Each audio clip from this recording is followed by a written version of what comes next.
Oke,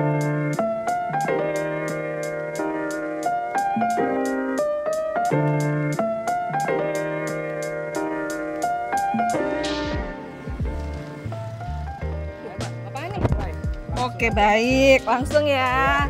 Halo semuanya, aku Nike dan kali ini aku ada di tempat yang memang biasanya suka aku kunjungin sebagai warga Bintaro, sebagai warga Tangsel.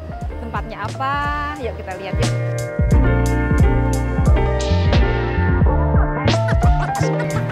Hai Kibo. Halo Kak. Apa Selamat kabar? datang kembali. Terima Kabar baik. kasih, selalu senang di sini.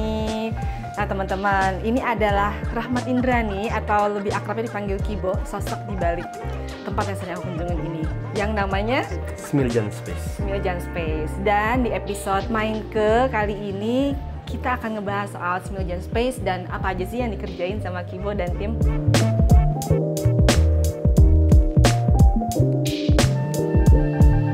Nah, kalau bahas soal Smiljan nih, Smiljan ini mulai ada itu kapan?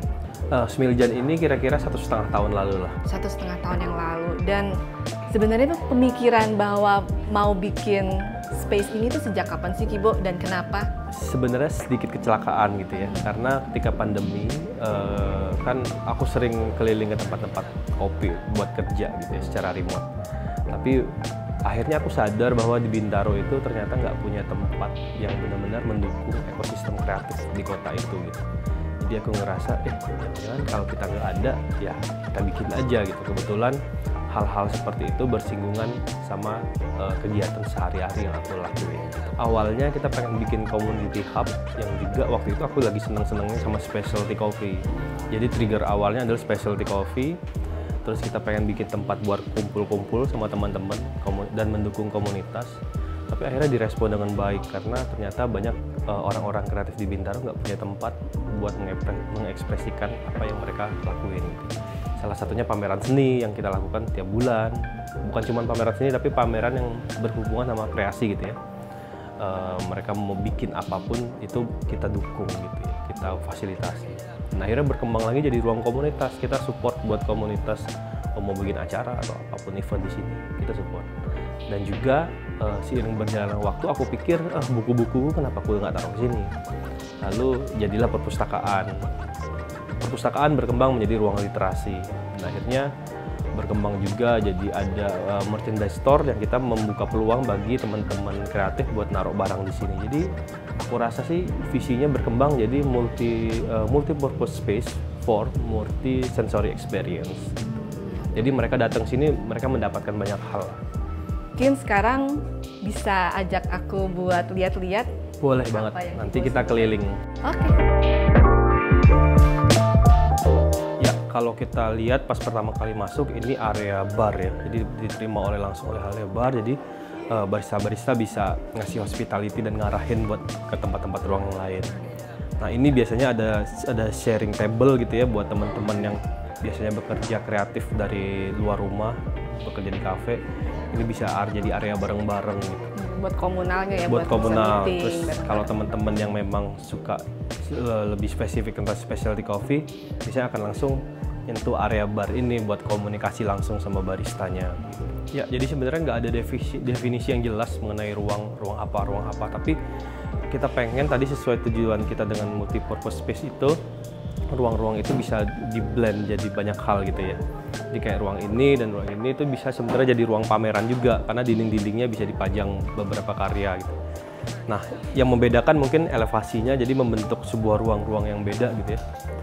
Nah, ruang ini mungkin lebih cukup luas kalau mau ngadain acara-acara komunitas gitu ya. Jadi misalnya butuh space yang jauh lebih besar, area-area buat specialty coffee bisa di sana, ini bisa berubah fungsi jadi ruang-ruang yang lebih cair gitu. Bisa ngadain acara juga di sini. Lalu dinding-dindingnya selalu kita pengen sih berfungsi sebagai ruang pameran.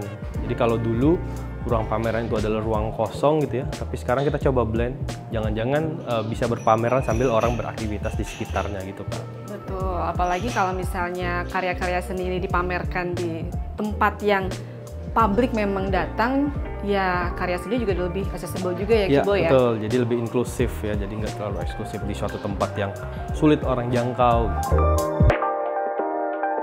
Ya,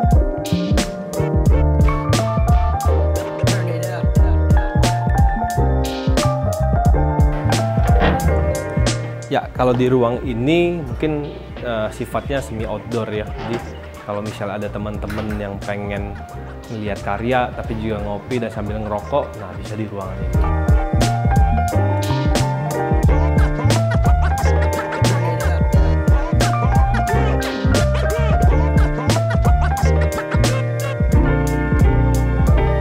Kibo tadi kan Kibo udah bilang tuh kalau Smiljan itu sekarang umurnya udah 1,5 tahun. Nah, gimana tuh perkembangannya so far selama 1,5 tahun ini? Oke, 1,5 tahun ini kan seperti saya bilang tadi tumbuhnya tuh organik aja ya. Tapi yang paling justru kerasa itu adalah jumlah pengunjung yang jauh lebih banyak. Nah, pada akhirnya itu kan jadi membuat sistem di sini juga sangat berubah gitu ya. Yang pertama kita harus nambah seating area. Yang kedua pasti pencahayaannya justru butuh ditambah. Yang ketiga pasti tentang pendinginan udara ya, tentang sirkulasi udara. Nah, itu makin banyak orang justru mereka makin butuh suhu yang jauh lebih nyaman lagi gitu. Meskipun di tempat ini pada awalnya memang nggak dipersiapkan buat suhunya tuh sampai dingin banget gitu ya, tapi pada akhirnya kita membutuhkan suhu dingin situ buat backup kalau misalnya ada orang yang jauh lebih banyak. Apalagi ya akhir-akhir ini beberapa bulan terakhir tuh cuaca di Jakarta, di Tangerang itu luar biasa ya teman-teman ya, sampai 33 sampai 30 derajat. Panas banget. Kalau pada saat itu tuh gimana tuh Kibo? Ya, jadi pada saat itu pasti kita akan bikin sebuah mitigasi gitu ya, dimana kapasitas pengudaran dari AC itu kita butuh yang jauh lebih cepat menyebar gitu ya. Nah, disitulah butuh backup AC. Jadi ada satu area AC sentral yang bisa nge-backup pendinginan udaranya jauh lebih tinggi daripada yang kita siapkan gitu. Boleh diceritain nggak sih Kibo pertimbangannya memilih Panasonic 4-way cassette AC ini? Ya, ada dua hal ya. Satu kan karena sebagai business owner dan sebagai orang yang berlatar belakang desain gitu ya. Sebagai business owner sih kita pengen memang AC yang jauh lebih efisien. Jadi butuh satu AC tapi bisa nyebar ke seluruh ruangan gitu ya. Dan sebagai perspektif desainer justru pilihan secara visual gitu. Yang justru kalau dilihat tempat ini kan terlalu banyak bahasa gitu ya. Kita butuh memilih suatu desain yang netral, cukup modern, cukup simple, sehingga dia nggak ikut ikut berteriak bareng-bareng sama elemen-elemen lain di sini. Nah, jadi tetap seamless ya, ada di ruangan ini gitu.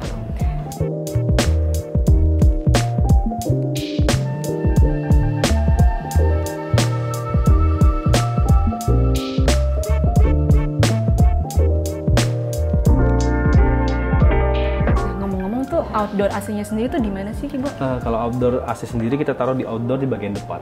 Oh, oke, bagian depan ya. Dan memang ya meskipun ada ya cuaca macam-macam dan mataharinya mungkin juga cukup kuat, tapi tetap tahan ya. Ya, baiknya sih memang kalau nggak salah spesifikasinya justru jauh lebih tahan terhadap cuaca ya. Oke.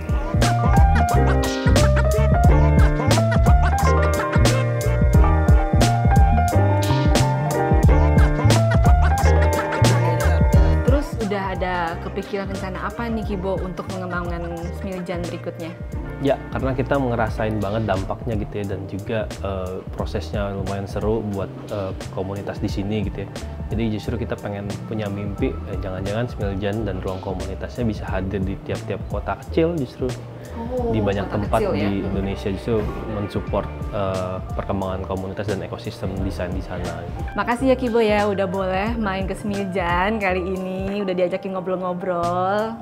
Sama-sama Kak Nike, terima kasih banyak juga udah mampir ke sini. Iya, teman-teman terima kasih banyak sudah ikutan main ke Smiljan kali ini. Sampai ketemu di Main Ke bersama Living Laughing berikutnya. Dadah!